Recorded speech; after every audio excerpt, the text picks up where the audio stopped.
Nós sabemos que quando o pecado entrou no mundo, a condenação entrou no mundo. Assim, a condenação à morte também, né? E o salário do pecado é a morte, física e espiritualmente. E a separação de Deus no lago de fogo.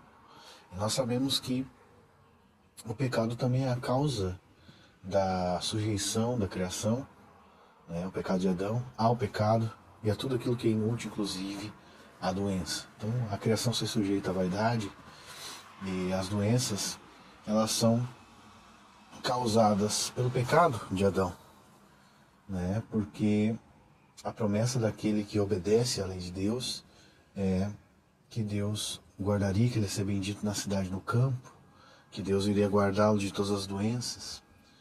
E nós sabemos que nós quebramos a lei de Deus, né? Por isso que muitas coisas ruins acontecem conosco. Mas hoje eu não quero falar especificamente de mais nada a não ser da depressão. Então a depressão tem como causa o pecado, assim como todas as doenças. Todas as doenças, a causa não é necessariamente o nosso pecado. Então muitas vezes você pode pensar, olhar para uma pessoa depressiva e pensar que a causa é o pecado dela, né? Mas não necessariamente. Por causa de Adão, a morte entrou no mundo, o pecado entrou no mundo, e a condenação entrou no mundo, e tudo aquilo que a lei fala para nós não fazemos e que nós fazemos, e fala para nós fazermos e que nós não fazemos, que é o pecado, enfim, a inclinação para o mal, ela está no nosso corpo, né? O nosso corpo ele se corrompe. A Bíblia fala que o homem exterior se corrompe. Nós esperamos então um novo corpo, um novo céu, uma nova terra. Então nós sabemos que quando Cristo vier nós teremos um novo corpo que não terá mais a inclinação para o pecado nem para essas doenças. Mas a depressão, ela é bem frequente, né, hoje, na nossa sociedade. Inclusive há uma mistificação e uma exaltação da depressão. Mas a depressão, que é caracterizada por uma tristeza profunda, que vem de diversas causas e muitas vezes um sentimento de vazio, ela tem características crônicas, né? Diferente de uma tristeza. Uma pessoa que fica triste é algo humano, mas uma pessoa que vive triste, daí é caracterizado pela psicologia como depressivo. Porém, a Escritura afirma várias vezes que nós devemos alegrar sempre no Senhor, né? Paulo fala isso também, né? Alegrai-vos sempre no Senhor, outra vez digo, alegrai-vos. Então, obviamente, a tristeza é um pecado. Viver triste é um pecado. Isso é uma afronta, muitas vezes, ao nosso ego, à nossa soberba e nosso desejo de querer ficar da forma que estamos, tristes. Mas nós devemos buscar no Senhor, nos fortalecer no Senhor na sua força, na força do seu poder, e nos alegrarmos conforme a palavra de Deus diz. A Bíblia diz que o Senhor prometeu e nos faria obedecer a Ele. Nisso nós devemos buscar as promessas de Deus, que Ele cumpra-se em nós para a sua glória.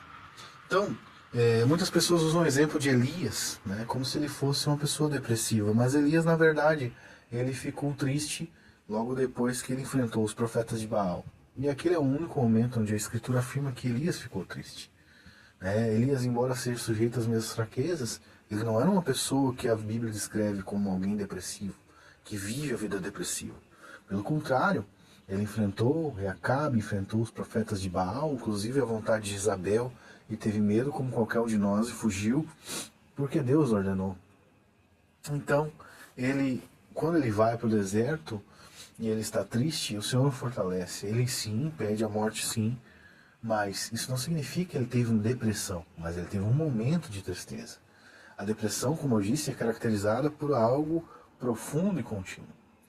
Então, algumas pessoas, para poderem justificar a sua tristeza e poder encontrar sentido em sua angústia, muitas vezes apelam para Charles Spurgeon e outros homens de Deus que tiveram depressão. Porém, eu digo para vocês, o Senhor é poderoso para cumprir suas promessas. Ele é poderoso para operar em você, que você busque da fonte dele e que ele opere em você alegria, ele opere em você obediência, opere em você fortaleza, ele opere em você força espiritual para ir adiante não para ficar deprimido. Por mais que muitos homens de Deus lutassem contra a depressão, não significa que as promessas de Deus não são para você. Muito menos esses homens de Deus diriam isso para você, pelo contrário, eles diriam que você deve ter fé e que deve buscar nas promessas de Deus descanso para sua alma em Cristo Jesus. Então você deve buscar nas promessas de Deus aquelas que dizem que você fará aquilo que Deus ordenou, que você vai obedecê-lo, que você vai andar nos seus caminhos, que você vai vencer, que você vence o mundo. Todas as promessas. A depressão, ela não pode ser uma marca na sua vida. Inclusive porque a palavra de Deus promete que Deus fará obedecer. E um dos mandamentos é a alegria. Mas você vai dizer, mas isso vai ser falso? Não, porque a Escritura diz que Deus opera em nós tanto o querer quanto o realizar. Você vai querer ser feliz, querer se alegrar e vai fazer isso porque Deus opera em você. Essa promessa de Deus é uma promessa completa. Nosso Deus é um Deus pleno, poderoso. Que você possa ouvir isso, que possa se alegrar em Deus e encontrar uma força misteriosa, mais poderosa do que você jamais sonhou imaginar, nas promessas de Deus, na palavra de Deus. Que o Espírito Santo possa fortalecer você. E não se engane, a Escritura nunca prova a tristeza como algo que marque a sua vida, mas ela afirma que você pode ter momentos de tristeza. Assim como a Escritura jamais aprova o pecado como algo que marque a sua vida e o seu caminhar, mas que você pode cair algumas vezes. Não se conforme com esse século, não se conforme com aqueles que dizem que é normal ter uma vida triste, uma vida pecaminosa. Antes, busque no Senhor e busque nas promessas de Deus, as promessas de Deus, força para vencer o pecado e a tristeza e tudo que assola a humanidade. Seja você a luz do mundo, você o sal da terra, como o Senhor diz, que o Senhor possa operar isso em você e que possa fortalecê-lo de dentro para fora.